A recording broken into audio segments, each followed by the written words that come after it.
Are we 6 feet apart? No. I want to make sure we're 6 feet I am apart. 6 My feet wife apart. might watch this. Yeah, I'm 6 She's feet away going to from you measure. guys. Well, now since we're already live, guys. All right. All right, guys. Welcome to our first interview here on the 2020 Guide to Denver Real Estate Investing books. My name is Chris Lopez. I put this book together in 2019 the first time with the idea of every year have other investors come write their strategy and share it. That way it's good for themselves. It's good for the people to read and network. And the interesting thing with this book is it came out, or I got the first printed proof of it like 2 days after we went on lockdown back in March because of the pandemic. So I got the book and I was like, damn it. Kind of like, God, it's, cruddy timing. But I went through and still read the whole book again to make sure it looked good. And something jumped out to me. Guess what? No one wrote about a virus pandemic in their investing strategy. So I thought it'd be interesting to come in here, have some guests on here, talk about what their strategy is, a real quick recap, but also talk about what they're doing, with this curveball we have. So I got two guests with me today. One is Terrance Doyle. You guys know who Terrance, been listening to the podcast for a while. He's an investor here in Denver, does lots of stuff in the multifamily space. He and I have become friends. We do a lot of mastermind together, and we were talking over the pandemic since we share a lot of interest in investing strategies and that long-term planning. So Terrance will be a co-host on quite a few of these. So Terrance, I'm glad to have you here. Yeah, thanks for having me. Excited to talk to some of the authors in the book and specifically Joe today. I've actually known Joe for a couple of years, but we've never actually spent a lot of time together, just from different people inside the Your Castle family. And so, yeah, I'm stoked to learn more about your story, your investment strategy, and talk through your chapter. Great. Yeah, I'm excited to have you, or that you guys are having me here today. Thanks so much. So I think most of you guys know who Joe Massey is. He is The legend. on the podcast a lot. He's an investor. He's a great lender here in town. So Joe, let's just jump into it. You're in one of these chapters in the book here. I'm in the back, chapter 23. We went alphabetical. Close to alphabetical. Oh, I should be somewhere in the middle. And surprisingly, it was very stacked towards the front. Okay. All right, great. Yeah, but so give everyone the quick recap on just what your investing strategy is. Yeah. So my strategy, I work in a pretty volatile business, right? Mortgage lending, just like a lot of jobs, is commission based, can be up and down. I've been doing it a long time. It's pretty stable for me, but there's still good months, bad months, times when you're not sure, holy cow, how can we handle all the business that's coming in? Or holy cow, where are we going to get our next transaction from? So because of that, I really view my job as being pretty high risk from a cash flow standpoint. So a lot of people say, hey, you want to have a balance of high risk investment and low risk investments. Well, for me, I err towards having a little bit more lower risk or medium risk investments because in my overall life, my job is pretty high risk. So I don't want to take a lot of risk with my investments. I like to have a little bit safer investments, whether that's stocks, bonds, mutual funds, whatever. I don't look for things that are super high return because I get a good return on my job, but that comes with a lot of risk. So what I look for is pretty medium run-of-the-mill transactions. And my long-term goal is I want to get to where I have $20,000 a month of passive income. Now, that could be from real estate, that could be from annuities, that could be from dividends, that could be from Social Security, and most likely it's going to be some combination of all of these things. That's the main thing we're looking for, my wife and I, is at some point we're going to want to retire and not have to show up and do loans every day, and can, turn that business over to a younger person on my team. And the way to do that, I don't think is going to be just simply putting X number of dollars in the bank and then withdrawing on it. For me, I want to have X number of dollars in various accounts, various real estate assets, and then have those assets generating passive cash flow. And that's something that I'm really focused on, and I touch on in the book, is it's not withdrawing money from your principal, but is it truly generating $20,000 a month in that passive cash flow without tapping into the principal? So that's kind of the high level, low risk, medium risk, and generate some passive cash flow.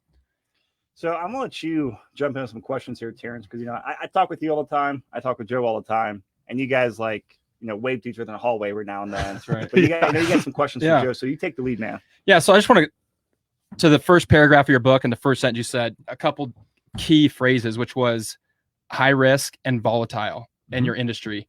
And although that seems very fundamental and kind of like duh, I've never looked at different careers and industries that way. But I think that it's really pivotal when you start talking about investment strategy to first of all start with, okay, what's my core business that just brings home the paycheck, and let me define that.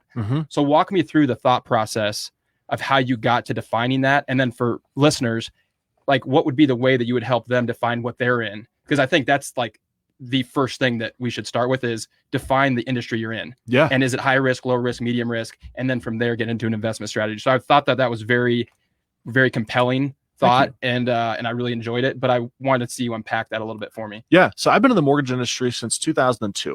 And guess what happened in 2002, 3, 4, 5?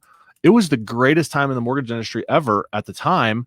And we thought it was going to go forever. Right now, I was getting into that and I was like, holy cow, this is a great job. And I had bosses that were telling me what to do, and I would go out and I would do it and I would make sales. And it's like, man, this is great. This is too good. Yeah. This is all I have to do. Okay, right. Fantastic. And things were going really, really well. Everything was moving along. And then all of a sudden, 2007, 2008 roll around. And I was listening to what my boss said. I was doing everything he told me to do.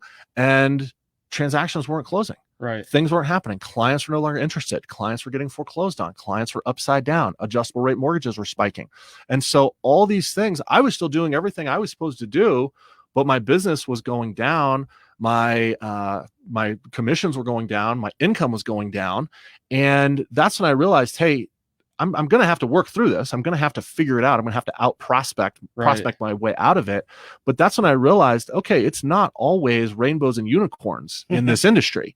And it's probably not all rainbows and unicorns in any industry. Right. So I would think through, for listeners out there, if you're a doctor, you probably have some ups and downs. If you're an attorney, you probably have some ups and downs.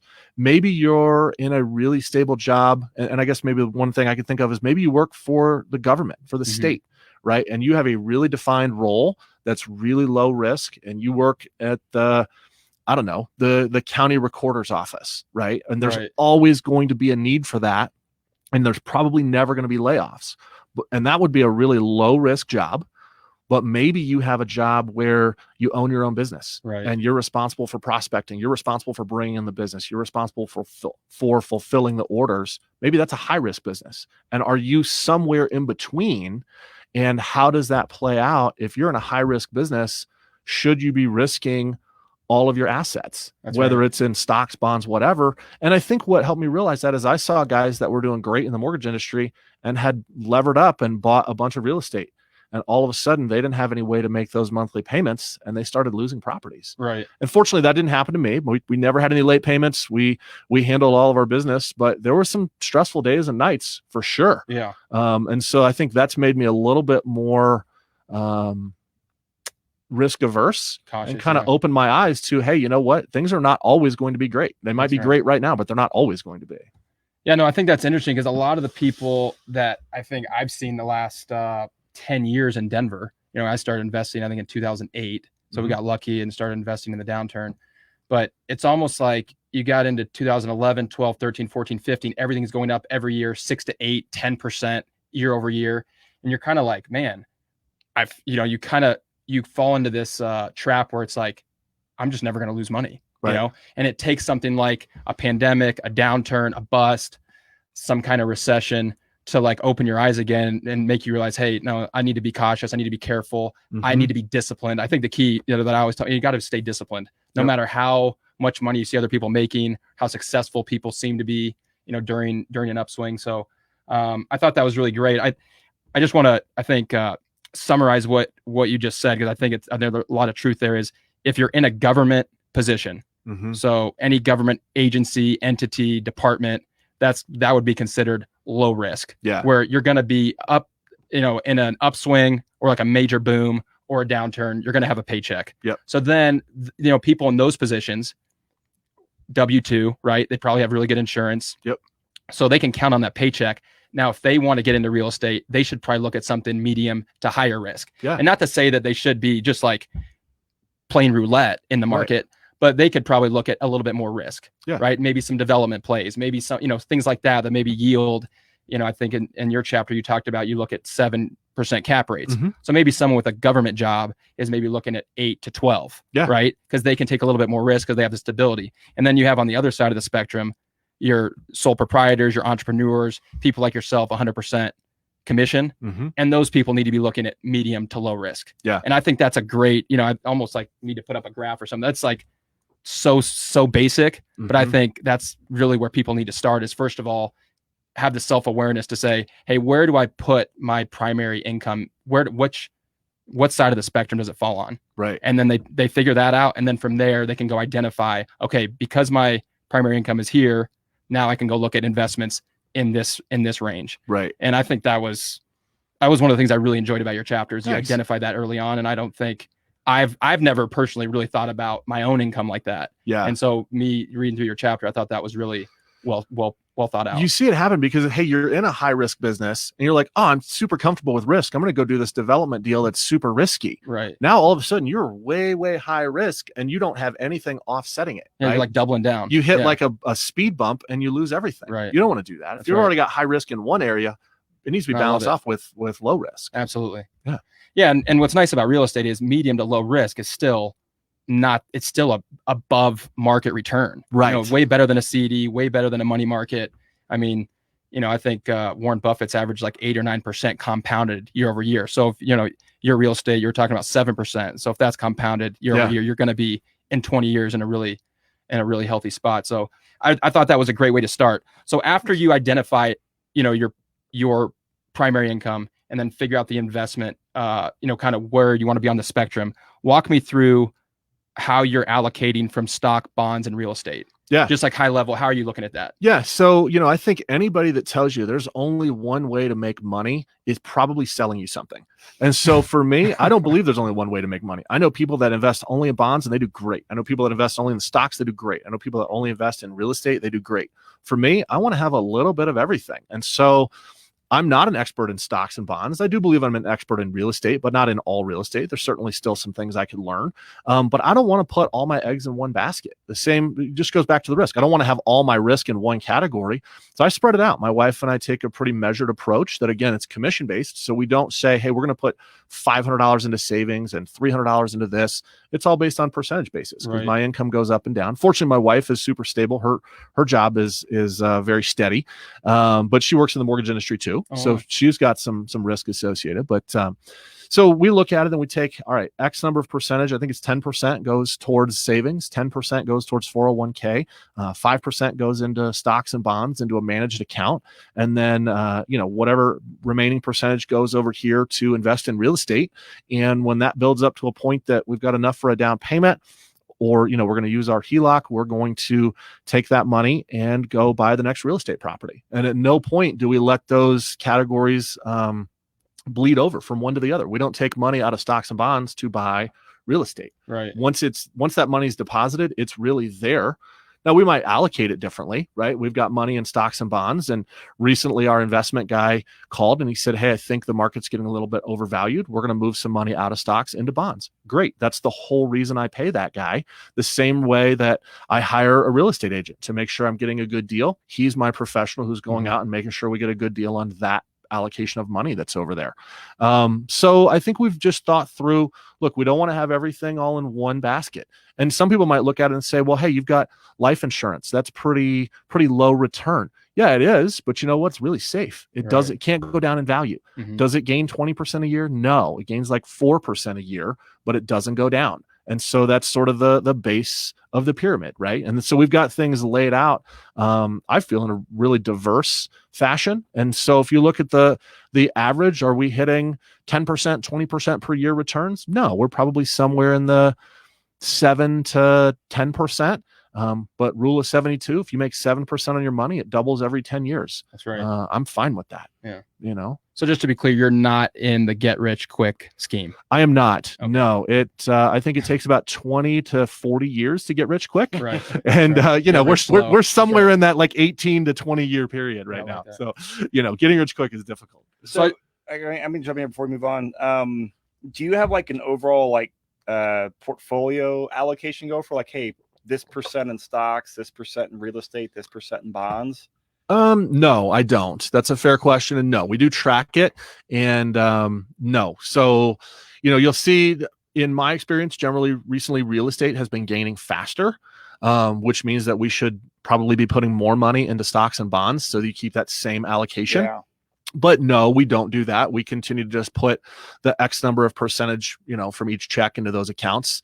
And then when that one account gets to where it needs to be, great, we buy the next property. I asked because I was looking at my numbers actually right after the pandemic, so about 2 months ago, I started looking. Let me just reassess everything, make sure everything's good. There's no short ends here, and I have a harder time putting that same percent in the stock market, keeping like the same asset allocation, because I'm like, it is very highly valued, and plus they a lot of these companies, they run their businesses very poorly. Like, great, all the profits they give out the last 10 years, half of them or whatever percent from like the government bailout 10 years ago, right? And now all these dudes are getting bailouts again. Yep. And I have a very fundamental issue with that. Yeah, and I would say, if you looked at it from a true mathematical standpoint, do I have too much real estate? Probably, but you know what? It's doing well, and I trust the guy managing it, which is me, and I don't have a lot of things that I don't know about it, like stocks, bonds, right? You could read a prospectus, and I don't understand any of the words in there. Maybe the title and the date, right? If you could even read the whole if I could even read the whole thing, so if you were to look at it, yeah, maybe I'm too highly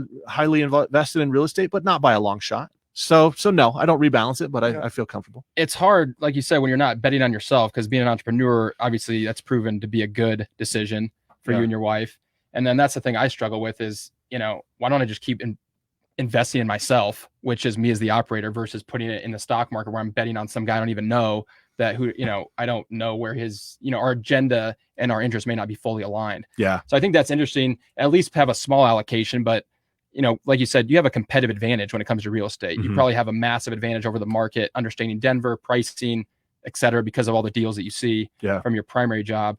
So I think I share that same sentiment. It's to be disciplined with putting the same amount of money every month in the stock market for me has been really difficult, just because I look at it and I'm like, I don't really have a competitive advantage in that. Yep. I get the logic behind it and the reasoning that it's good to be diversified.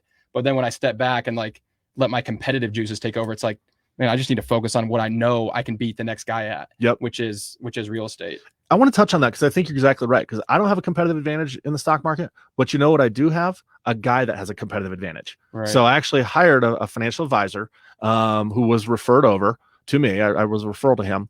And when the market had gone down about, 60 days ago, the market bottomed out. I think it lost about 30%. That's right. He manages our account actively. We lost 9%. And so nobody ever wants to say, hey, I lost 9%, but we didn't lose the 30% that everybody else lost. Right. So he manages that, and he is very active in maintaining that. And one of the things that he does is he's compensated based on how the portfolio grows. And so he's really smart in the way that he structured his practice, because it gets our interests aligned. That's cool. The better my portfolio does, the better he does. And so you're exactly right that if it were just me putting money in the stock market, I'd be pretty nervous about it. Right. That's why, just like I always recommend everybody has a real estate agent, a property manager, I hired a professional and I say, all right, I'm going to give you X number of percentage of my check every week or 2 weeks. And then he knows that he's responsible to beat the market. And so that's actually given me a sense of comfort that I'm not an expert, but I have someone who is. That's well said. Yeah. It's hard I haven't really looked into that, but I think that guy is rare, because most of the guys that are doing fund management or securities management or equities, whatever you want to call it, their interests aren't fully aligned, because it's basically just the amount of money in there. They get paid a percentage whether it goes up or down. Right. So to find someone that your interests are aligned, where the better they perform, the more money they make, obviously that's ideal. So that's so kudos to you. You found the one guy in the market that does things the right way. Yep. So I want to touch on 2019. You talked about your real estate investment criteria. You had 7 cap. You had some other, details alongside that. Has it changed in 2020, given what's happened the last 60, 90 days? Yeah. So for those that haven't read the book, my investment criteria, I try to boil it down to 3 points. I want something inside the C470 loop, because if I go outside of the Denver metro area, my ankle bracelet goes off because I don't know anything about those markets. Inside the C470 loop, I want a 7% cap rate or better, and I want something turnkey. Now, for me, turnkey I described as $5,000 worth of work or less. So if it needs new paint carpet, no problem. My property manager can do that. But if it needs a total gut overhaul, that's not me. My time is better served doing loans and doing podcasts with you guys. So to answer your question, has that changed? No. What I will say is when I wrote this book and talking about 2019, I've gotten a little bit loose on some of those. For the most obvious one would be cap rate. I bought a couple properties last year, and one of them was a 6.5 cap. Right now, looking at it, is it a 7 cap? No, I should strike through it. But you know what I really liked about it? I liked the location. It needed very little work. And I felt there was appreciation upside, which is not part of my 3 criteria, but it was enough compensating factors for me to say, you know what, I can get a little bit into the gray area on this metric because I feel really positive on these other metrics. And moving into the pandemic or moving out of the pandemic, no, I would not say that's changed at all, because my strategy, frankly, is a 20-year strategy, and I'm not going to let 45 or 60 or 90 days derail that. So if new properties come up, anybody listening, watching, you have a 7 cap inside the C470 loop with less than $5,000 of renovation, call me because I want to look at it. And no, I don't think this is going to change that at all. Now, with all the loans and the activity that you're seeing on a daily basis, I mean, in my world, everyone sees a pandemic, sees a stock market dropping 30%, as you just described. And then in their mind, they're like, oh man, there's going to be all kinds of deals out there. So what kind of things are you seeing in the Denver market? And I guess that's, the second phase of that is, do you think you can get better than a 7 cap right now? Or do you think you're still going to have to be flexible, that you might have to be able to take a 6.4, 6.5, 6.6 because Denver is just growing like crazy and there's a lot of demand? Yeah, I don't think you're going to see a massive wave of foreclosures and short sales. A lot of people are out there, oh, I'm waiting for the market to drop 20%, and I'm locked and loaded, ready to go. I'm like, well, you're going to wait a long time. Because you know what? We still have a ton of people moving here. We have a historically low inventory. We're still in a massive housing shortage, almost a crisis, right? We have a health crisis. We almost have a housing crisis at the same time. So let's say you get double the amount of homes on the market. That's still not going to be enough to meet existing demand. Now, I think you might find a couple of little one-offs here and there. If you're watching carefully, you might see a seller that's in distress, and you might be able to get 3, 5, 7% off. But I don't think you're going to see the market as a whole decline 10, 15, 20%. I just don't see it. There's too many people that still want to buy. You might see a little one-off here and there. You might get something where somebody's like, man, I just really want to get rid of this property. I'll give you $10,000 off the price. And I think you'll see those, and we will hear about those stories, but it'll all be anecdotal evidence of people that are just doing enough transactions. And we'll probably have some on the podcast. Holy cow, we have this one great example, but you're going to miss that there was 100 others that were just regular deals. And we'll all get focused on this one great example and forget about the other 100 that were just regular. So my focus every day is I want to look for the 100 deals that are regular, because I don't have time to go out and fish and catch that one whale, that one albatross. Yes, I love that. So no, I don't think there's going to be a massive change in the market. We'll hear a few examples. We'll hear a year from now, we'll talk about, man, remember that one transaction that so-and-so got? But the reality is the wealth will be built by the people that do the 100 regular deals. That's well said. So in your chapter, you mentioned 2 deals you did last year. I'd love to hear, kind of your, I'll add some color to those for people listening, but particularly I'm interested to hear, was it just a coincidence they were both inside of an HOA in their condos? Is that something that you prefer? And if so, why? Or did it just happen to be ironic that the 2 deals you did last year were condos with HOAs? That is something I prefer. Actually, I do. All the properties that I own are condos, including my house. Well, it's a townhouse, but everything that I have is inside of a homeowners association. Wow. And what I like about it is the price versus rent spread is very tight. What I mean by that is, anybody that's listening to the podcast, I'm a big fan of GRM. You can get really good rents as compared to the purchase price. And I always like to use Section 8 as an example. Let's say I have a 3-bedroom home in Denver, cost me $400,000. Well, Section 8 3-bedroom rent is $1,850 a month. If I have a 3-bedroom condo in Denver, 3-bedroom, cost me $240,000. What's the Section 8 rent for a 3-bedroom condo? I'm guessing $1,850. Yep, it's the exact same. All right. Now, you might get a little bit if you're on fair market rents and not Section 8. Maybe people will pay a little bit of a premium for a yard, to have a front yard, a garage, etc. That's great. But for my purposes, I look at what is the path of least resistance to get the lowest price property compared to the highest price rent. And if I have a homeowners association, I don't have to worry about the exterior. I don't have to worry about the roof. I don't have to worry about snow removal. I don't have to worry about landscaping. It makes it a very passive investment.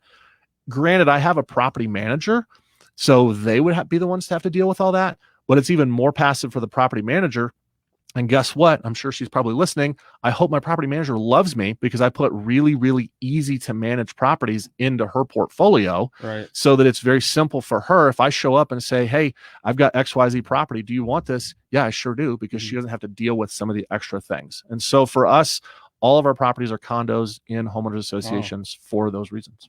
So it's very specific. So that's not by accident that those are the two properties you did. No. That's interesting because, yeah, it's the few times that I've purchased properties with an HOA, I've absolutely hated it. Yeah. Just because, when you're doing construction and you're trying to juice rents, or, I think primarily goes down to construction. If you want to add, another amenity and just having to go through the hoops of submitting documents and getting HOA approval, it's like, listen, I don't need your approval for me to spend more money to make the property worth more. That's just been my personal experience. But I see, and I kind of see a parallel. It's kind of going back to, because your primary job, you get such a great return on your time. You want your investments to be as simple as possible, right? And just set it passively, and the HOA kind of adds to that. So I think that's kind of another interesting point for people to understand is, you really need to identify and nail down your primary source of income, and that should set up basically everything else you do, because even the deals you're looking at kind of add to just the simplicity and just making it as passive as possible. Yep. And you guys have two very different investing strategies. Exactly. You want to be passive, and you're buy and hold. And you're in there doing, construction and redevelopment on pretty much every single property that you buy. Like, you're at a job site, 5 days a week? Yeah, I used to be. I'm less now, but yeah, absolutely. Well, we're very involved in the properties. And so, but I think that's compelling for people out there that have, depending on where they fall in the risk and volatility spectrum of their primary source of income and their job. And obviously, if they can get the same return you get on your time, then they should be looking at the same strategy. Right. I think that's a really good point for people out there to really chew on is how much time, what's the return on their time in their primary job? So maybe I don't want to go do that, like do your own remodel and fix up the bathroom with this new, it's like you keep it under 5,000 with an HOA and you're pretty much guaranteed to never have to think about it again. Exactly. Versus I got to go, I'm going to go remodel this bathroom with my wife and put it on Instagram to look cool. I don't do even any though of they that. get a great return on their time in their primary job. That's probably not. That actually costs you money. If I were to do something like that. So what you mentioned, I love it. You're talking about homeowners associations. You hate them because you're doing construction. You got to do this, removing this wall. I don't have any of those challenges. Right. You know why? Because I'm not doing any of that. That's right. Right. I'm just like, okay, it needs paint, carpet. They're not going to say anything about that. Paint, carpet, put the tenant in there. Oh, there's a screen missing. Okay, put that on there. Right.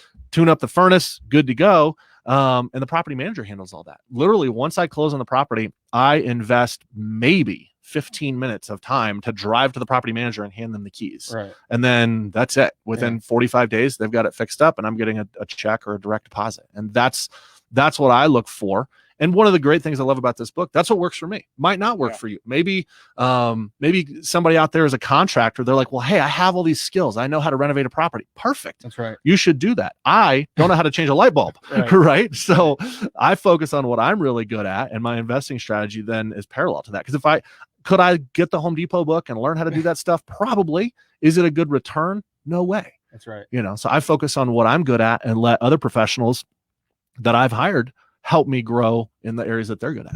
Yeah. So to summarize, for those people out there that are trying to, because I think there's a lot of people that I hear from that are just getting started. They're like, how could I work together with you? Or how could I add value? And it sounds like for you, if people are out there listening, they're like, hey, Joe, how could I add value? How could I work with you? How could I learn from you? It'd be find me a condo and a really solid HOA inside the C470 loop that's a 7 cap or better, and they'll be able to do some kind of transaction with you. Absolutely. Right? I would do that all day long.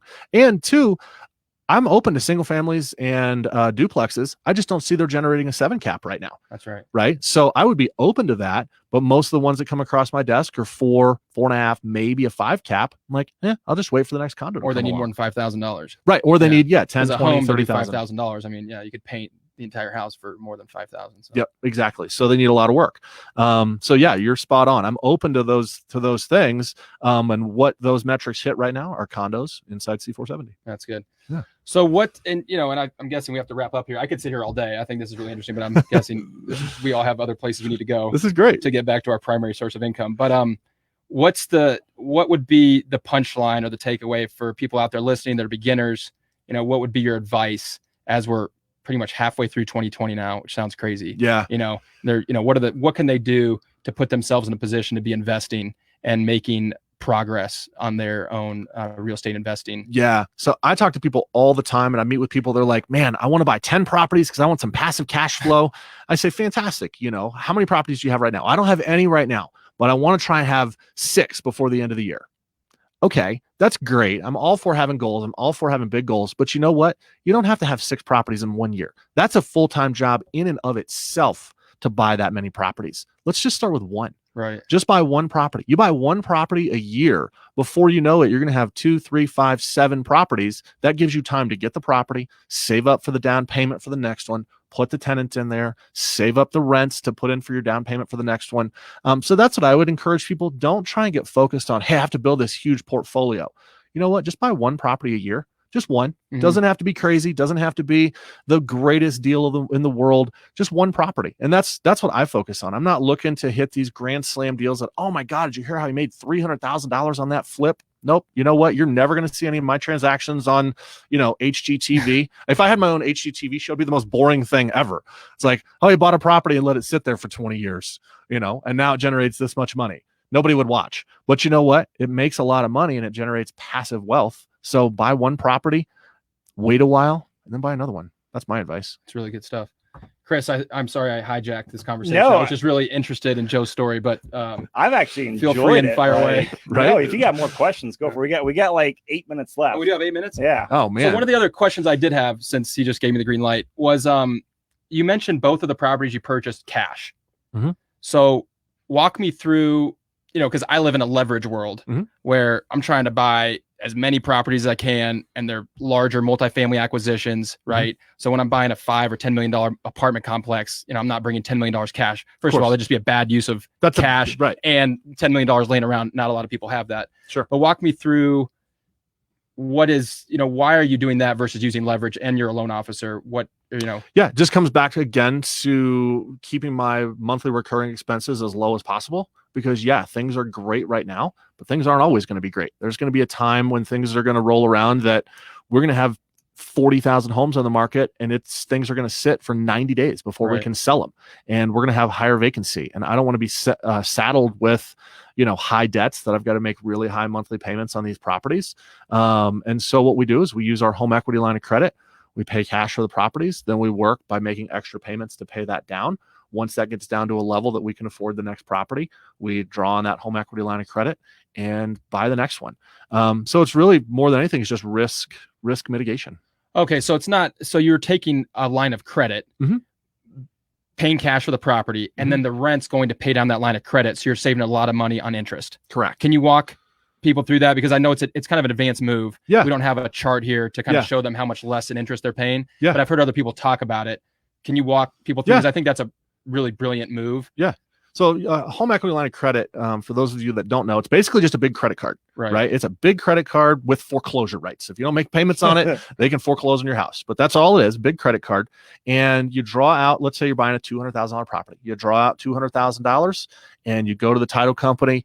You've paid cash. Now, in their world, it seems like you're paying cash because there's no lien, there's no debt associated with that property, but there is still debt. There's debt over here on the house, right? And so now you take those rents from that property. Let's say it cash flows, let's just call it $1,000 a month. That's right. You take that and you pay that back towards that home equity line. And what's your HELOC? So what would an interest payment roughly be if you take out $200,000? Like on one of your examples, it was $192,000. So you took out $200,000 from a line of credit. Your line of credit's what, 5%? It's like 4.5. 4.5. Yeah. So your payment on that monthly is what, $400 or $500? Yeah, about that. Really close to that. Yeah. So it's like let's call it 500. Okay, let's $500 to be easy. So you're making so you're paying $500 a month to your HELOC, right? And that's just the interest. That's just the interest only. So what's so maybe you can educate people on interest only versus interest plus principal. What's the difference? Yeah. So a home equity line of credit is just like your credit card. You only have to make that interest payment.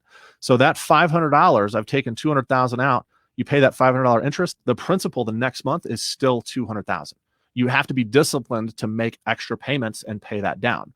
So what we would do is pay $1,000 of the cash flow towards that, right? So you take the entire rent payment. So you're not taking. So just to be clear, they pay, I think one of them, the rent was $2,000, right? Yep. So you have to pay HOA, you have to pay your property manager, you have taxes, insurance, all that stuff. And you're left with $1,200, I think you said. Yep. So you have $1,200. So you're not taking it and buying shoes and going on vacation. No. You're taking the $1,200 and putting the whole thing against the HELOC, the Exactly. credit card. Yep. Right. So now you're paying the principal plus interest. Exactly. So now you owe the next month basically $198,000. Yeah, roughly. exactly. It goes down. So every month you're paying that thing down. Yep. Exactly. So every month we're paying that thing down. Now, one of the things that makes this work is we've got several properties, right? And we're taking all the cash flow from those. You're right. And you're right. It's the net cash flow after paying the HOA miscellaneous stuff. So now we're paying maybe $5,000 back towards this HELOC, $500 of interest, $4,500 paying down the principal. Right. The next month, that interest, instead of being $500, it's $470 because the payments or the principal is a little lower. And so now you get a little bit more, and you do that every single month until your principal balance has decreased enough that you've got enough value left or enough ability to draw on that equity to go buy your next property.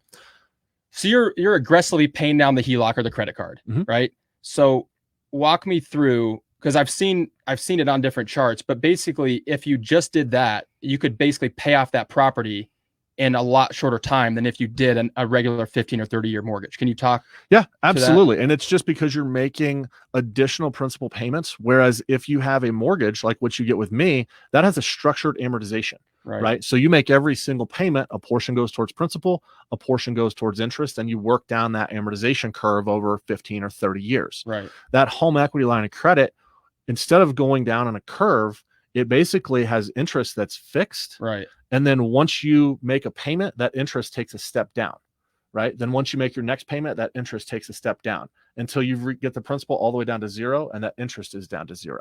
And that works really, really well if, and only if, you're disciplined enough to make the payments. That's right. Because it is a variable rate, and it can change at some point in the future. So most HELOCs have a 10-year draw period and then a 10-year repayment period. Right. So if I take out $200,000 and I just pay $500 a month, and you hit the nail on the head, I'm going out and buying shoes and living my life, whatever, with that cash flow. At some point, the bank is going to say, okay, now you got to start paying principal and interest. Right. And now I have a 10-year loan. Back. Yeah, they want their money back. Now I got to pay really big payments to pay that down over. And at that point, you could be in a downturn, and then that's when people get in trouble. Exactly. So I mean, I think that's really, really interesting. And I think it goes back to, because you are in a high risk job, very volatile, 100% commission, you're going to be very conservative with your investments. And instead of using that on an extra vacation or a nicer car or a bigger house, you're just paying down the HELOC aggressively, which ultimately is giving you that property. It'll be free and clear a lot faster. That's exactly right. And then guess what? I go buy another one, and I've got the cash flow from this property I already have, plus the cash flow from the new house. I can pay the HELOC down even faster on the next one. And then it just accelerates. It's like a flywheel. Right. It's unfortunate, but it's easier to make money once you have money. So that first property is the hardest one to buy. That's right. But then when you get the second one, you get double the cash flow. When you get the third one, you have triple the cash flow. So that's why my piece of advice to everyone, buy your first property. Don't try to buy 10. Don't try to buy 8 this year. Just buy 1. The next year, buy 1. The next year, buy 1. They will add up very, very quickly. Just make one good decision, and the next ones will compound on that. Yeah, absolutely. I love that. I think that's really good advice. And I think that that's a process and a system that people can I think your everyday person out there with a W-2 job, regardless of, what industry it's in, can really apply that. You know, if you're disciplined, you own a home, you can take out a HELOC. The nice thing is, if you live in Denver, most likely your home is appreciated over the last couple of years. There is going to be equity there. You can take out the HELOC or the credit card, go use that to buy an investment property and do what you just said. And that's a very simple way of getting started that still is risk adverse. And one important point, that HELOC is variable. So some people, I asked a lot of people, would you ever use a credit card to buy a house? And some people say, no, I would never do that. Then you shouldn't use a HELOC. Because that's all a HELOC is a really big credit card. Low interest credit card. Yeah, it's a low interest credit card. So if you're uncomfortable doing that, that's where we need to talk about a regular 30-year fixed rate mortgage, and you put down your 15, 20, 25%, right? So while it is risk averse because I pay it down rapidly, there's still a certain amount of risk to it because interest rates could increase, and that's totally outside of my control. If you're I think the punchline is, if you're undisciplined with the rents, then that's where it becomes risky. But if you're disciplined, then I think it becomes less risky. Absolutely. And it actually becomes more conservative because you're paying down. If you're taking the entire rent and you're putting it towards the payment, you're actually being more conservative than if you had a 30-year mortgage, because you're paying more of the principal every month. That's a good point. What I like about your strategy is it's automated and it's simple. Right. Mhm. Like I like my investing. All be rules. Just I invest here, invest here, invest here. It's all a logic tree, Mhm. and it keeps it simple. Because So what you said, yeah, when my emotion gets involved with stuff for investing, it's not good. I Make mistakes. I used to day trade, and Right. I did not have a good track record with that. And I Not think good. what I like, Joe, is that, you know, if you had a daughter in high school or a son in high school, or you could just leave it to your wife, like if something happened to you, God forbid, Right. They could execute on that plan. I think that's part of some of the things that I think about that concern me about kind of my business, is that because of the complexity of it and all the moving parts, it's not something that like my wife could execute on if something happened to me. Right. But with what you're doing and with what you just laid out, it's something that she could carry on, Right. you know, if you were not in the picture. So and I think there's a lot of value there. Yeah. I know we're wrapping up, and not to pick on you, Yeah. but in your investing, that's a job, Right. right? It requires you to be there to run it. Right. Now, I have a job too, but in my investing, it's truly passive. If Right. I were to get hit by a bus tomorrow, my wife could call all of our property managers, and guess what? Rents are still going to come in. She would be okay. She doesn't have to try and figure out, all right, how do we unwind this? That's right. Right. Now she probably wouldn't want to run my mortgage business. We'd have a whole nother challenge there. Right. But I've tried to separate those two, that we have something passive versus something that's active. Yeah. And it's made me really happy. And a lot of my investors that do fix and flips and, you know, have full-time, you know, construction companies and renovations, they also look for, hey, I got to get one passive property this year. Right. And they kind of set it off to the side, that's the passive investment. We're not going to mess with it. And then they still do all the, you know, cool, fun things that you do, the developments and all this other stuff, but they have these passive ones that they push off to the side. And that's kind of the same thing that I try to do, is have those passive investments, because that in my mind is really an investment. That's right. All right. Well, we are getting up against the clock here, guys. Any final thoughts, Joe, that you want to leave with us? No. Did I get a chance to answer? Thank you guys so much. You know, anybody out there listening would love to chat about this stuff. If you ever have questions, need help on a loan, that's the primary thing that I do, because my investing is really boring. Just buy a property and keep it. But would love to chat about this stuff anytime. Just really appreciate getting to spend a little bit of time with you too, Terrance. Yeah, that was really good, man. I appreciate it. Yeah. I learned a lot. Yeah. Well, thank you, guys. So this will be the first of hopefully a lot of interviews with the contributors in the book from 2020. So be on the lookout for those. And as a reminder out there, anyone that wants to write a chapter for the next 2021 book, please do so. It's great information. You get to network. So everyone, thank you.